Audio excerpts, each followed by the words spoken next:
Okay, this one is rough so far. I need to be careful. And okay, so there's a skeleton bow there. That's okay. I'll just shield up, teleport on top of it, and then burst it down while I'm got it in there. Hello, my fellow sorcerers. How are you doing? Hopefully as well as possible, and I feel like I choose my words carefully there when I say as well as possible. We've had the big patch, and well, it has done kind of nothing to address any of the fundamental core broken issues of Sorcerer as a class that make it incredibly clunky and sometimes really hard to deal with. And honestly, that's to be expected, because the kind of changes that are needed to address what on a base level is going wrong with Sorcerer are ones that will only happen in big, I would say, seasonal updates that can actually mess with the game on a more mechanical level.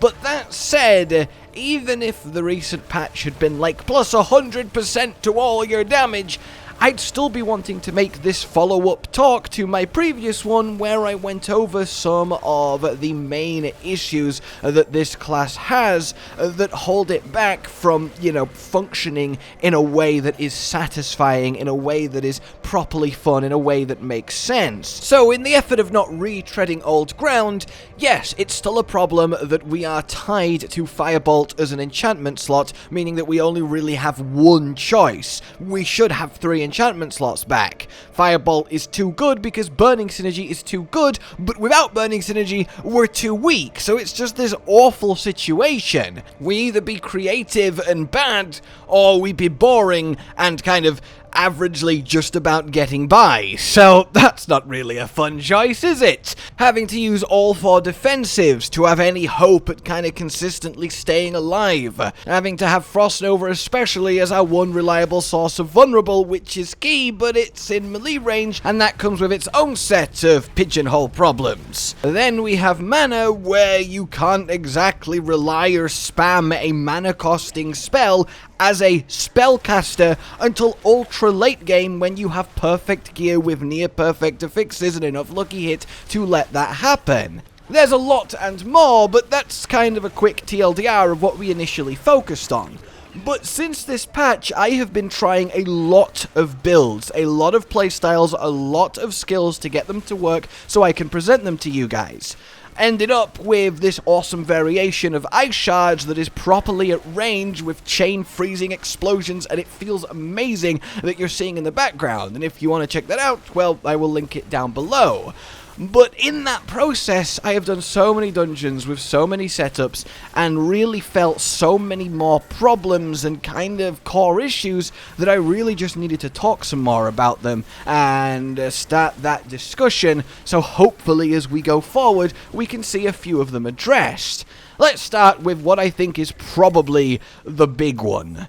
The squishiness, your defensives. We know that elemental resistance isn't working properly. They confirmed it, they're going to fix it by Season 2, so really look forward to that, just around the corner.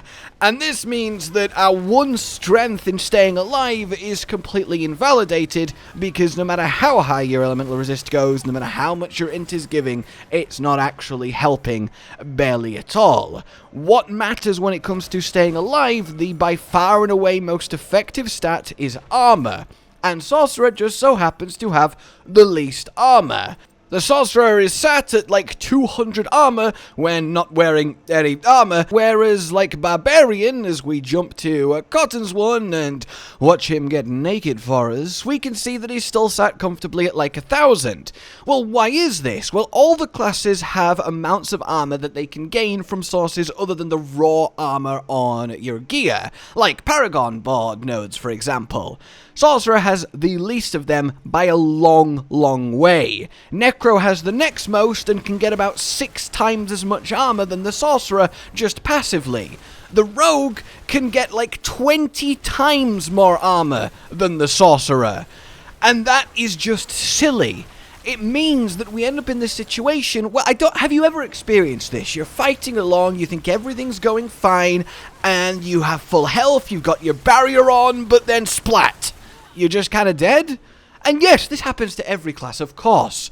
But if you have played Sorcerer, if you do, I imagine if you've been doing higher nightmares, if you've been doing endgame, if you have persisted and you're fairly high level, you might well have noticed that this seems to happen a lot. And yes, a lot of the time, it's a skill issue. A lot of the time, I didn't notice something I could have moved out of, yada yada. But a lot of the time, a lot of the other classes and builds and setups would have just not died when making the same mistake. Which means, on average, you have to play perfectly on a Sorcerer compared to other classes to have a similar amount of chance at living. And you might think, well, what about the barriers? That's definitely something, right?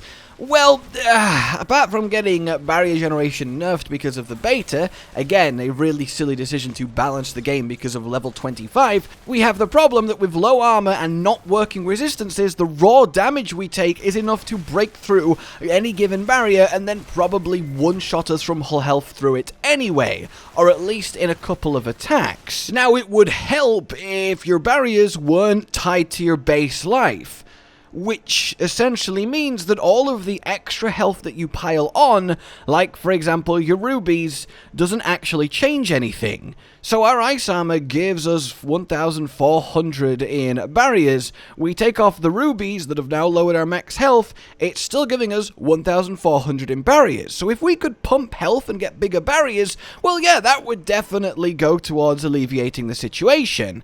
But there is more to that. At the very least, in fairness, and the reason we still do use rubies, is protection does actually care about your maximum life, not your base life. So 1900 here, if we do take off those rubies and go back, then we drop down to 1700. So, you know, that's at least something, but even then, that's just weirdly inconsistent between very similar effects. So where do we get actual damage mitigation from? Well, there is two chief ways. From the Burning Instinct Paragon bod, which lets us take reduced damage from burning enemies. That's nice, I guess, and along with the offensive gain is why we have to bloody use our Firebolt enchantment so that every enemy is burning so that we can get this much-needed boost. God, I love Devouring Blaze! And then we also take less damage from chilled enemies. The issue is, if an enemy is getting chilled, it's slow and it's heading towards being frozen. And we don't need to take less damage from enemies that are CC'd, because they're not hitting you to begin with. Not to mention that you can't chill bosses. And of course, unstoppable enemies, well, you can't chill them, you can't stun them, so you can't get damage reduction from there. So it really kind of leaves us in an awkward position where our best forms of extra mitigation that are class unique are actually really specific, situational, and outside of burning, very much weak. So ultimately, we're left in a place where we have the lowest armor, our element resistance isn't working, we have the least amount of grabbable pure extra damage reduction on our Paragon bods, you have the least amount of extra health on your Paragon bods, so you're just going to get killed by things that wouldn't kill in an equivalent situation if you were playing a different class with the same level of build. And that would be okay if our damage was insane to make up for it, or our utility was, or we had some other keen advantage. But this leads me on to talking damage, because you might be sat there like, what are you talking about? Sorcerers do insane damage. I've seen them obliterate Uber Lilith in the couple seconds, they've cleared a Nightmare 100, and yes, both those things have happened, but the stats don't lie. Sorcerers have the least representation at high level, yet the most amount of characters created as Sorcerer, which means people are walking away from the class at points throughout their journey. That says all it needs to.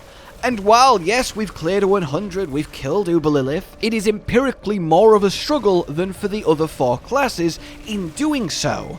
And you'll notice that the non-stagger Lilith kill is in the slowest of all the classes. And that, again, says all it needs to. But let's actually look at that Lilith kill, right? The stagger happens, and then all of the damage pours in. That's nuts, it's amazing, yeah, top marks. But that kind of leads us to a problem that I really omitted from the first talk that I want to stress now. The Sorcerer has too much reliance on CCing and staggering enemies. Because of something like Aspect of Control, that means when we do get that immobilized, that stun, that frozen, we do really meaningful damage, but when we don't have it, we kind of just tickle. It makes you very conditional in that sense. If an enemy is CC'd, well, we're going to survive and we're going to kill them. But if they're not, we're going to run around in a circle being like, please leave me alone, I don't want to die. I exaggerate, but you get the point here. And I think that Uber Lilith kill really hammers it home.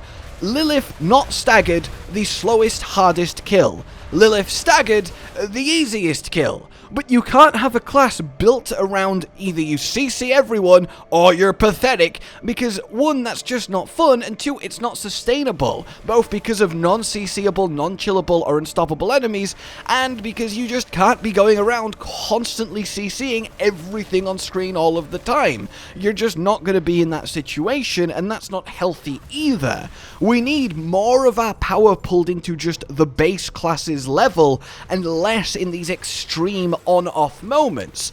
And all of that is exasperated by the Paragon board being so do more damage to stunned enemies, do more damage to frozen enemies, do more damage to flaming enemies, do more damage to immobilized enemies.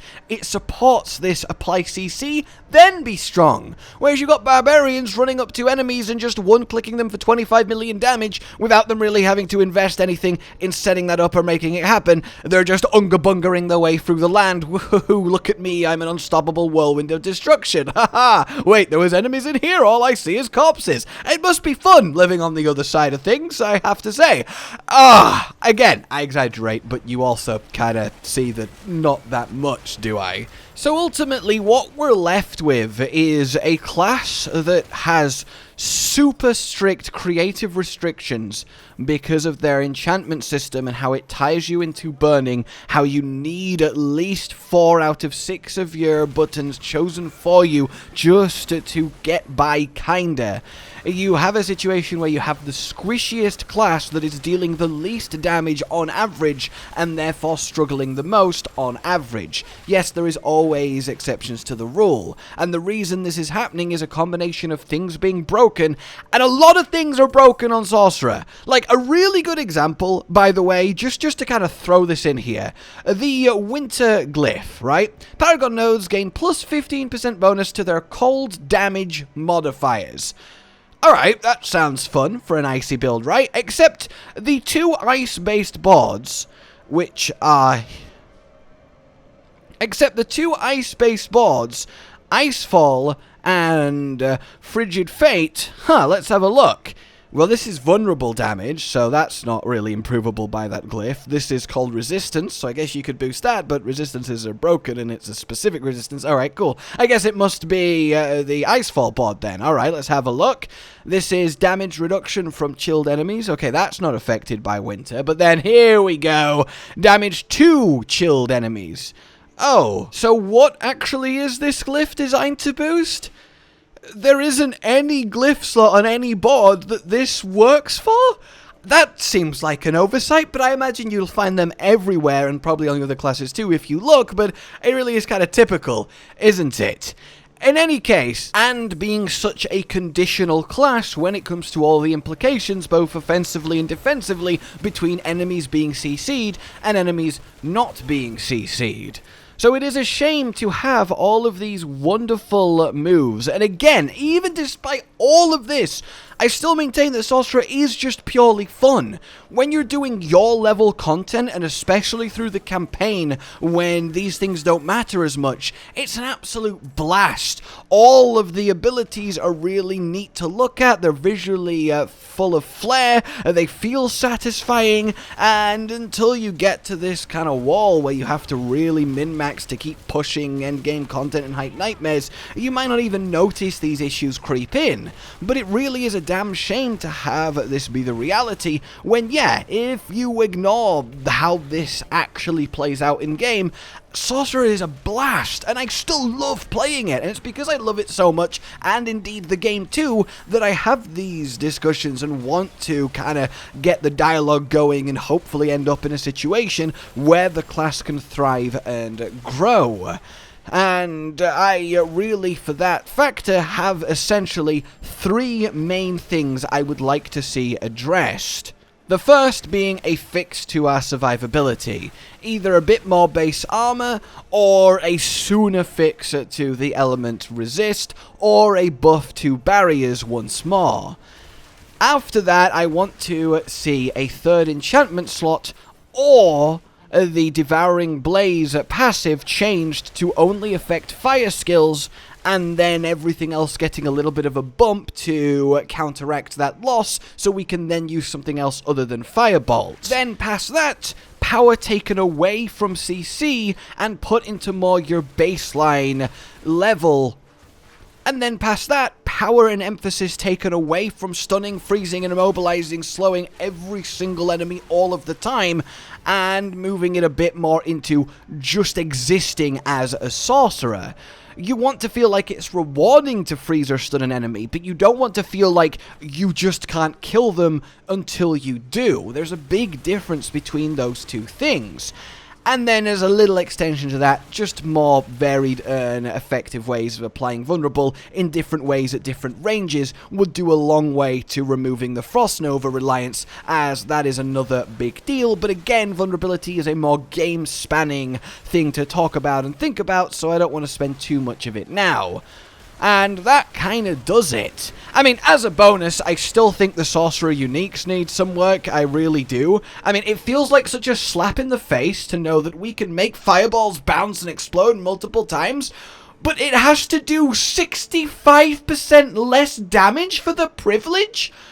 Like, I've looked at the Druid and the Barbarian and the Rogue and the Necro Uniques, and on the whole, you just don't have to have this much of a drawback to change something. There's a couple here or there, but it seems really much a theme with Sorcerer, and I didn't realize just how bad it was. Like, yay, your charge bolts can pierce, but you do a quarter less damage for the privilege? That results in about the same level of damage as not using the staff. I know, because I tested it to try and make a charged bolt Staff of Lamezon build works. And that's just so sad. It really, really is. Oh, even our aspects, right? There's a lot there to work out. Like ice shards, you do less damage so they can pierce? Oh, okay. I guess I'll accept that trade. I'll take what I'm offered. All right, let's get on with it. And yes, I know some effects are so powerful that a damage loss is a required way to balance them, but it does feel like it's a bit overdone on a lot of Sorcerer stuff, but that's something that is more numbers and not really what I want to focus on. It really is, to me, about some just deeply ingrained mechanical issues that need a adjustment or another look at, or at least spreading out to different areas of the class. In any case then, I hope you have found this once more at least interesting. I would love to know your thoughts too, as sorcerers, well, who probably experience a lot of this, and as non-sorcerers looking in, what do you think? And get this little talk going. Subscribe for more, consider supporting the future of this channel on Patreon down below, and until we meet again, a goodbye. Josh, Cotton, and Hollow with the videos, dropping the humor like a hammer on your tippy toes, bringing entertainment on a daily arrangement to take our insanity and turn it into entertainment. Yes, I said entertainment twice, to reiterate that it is nice to look into your faces on a mostly daily basis when you let us in your homes to make the whole world a stage. Goodbye.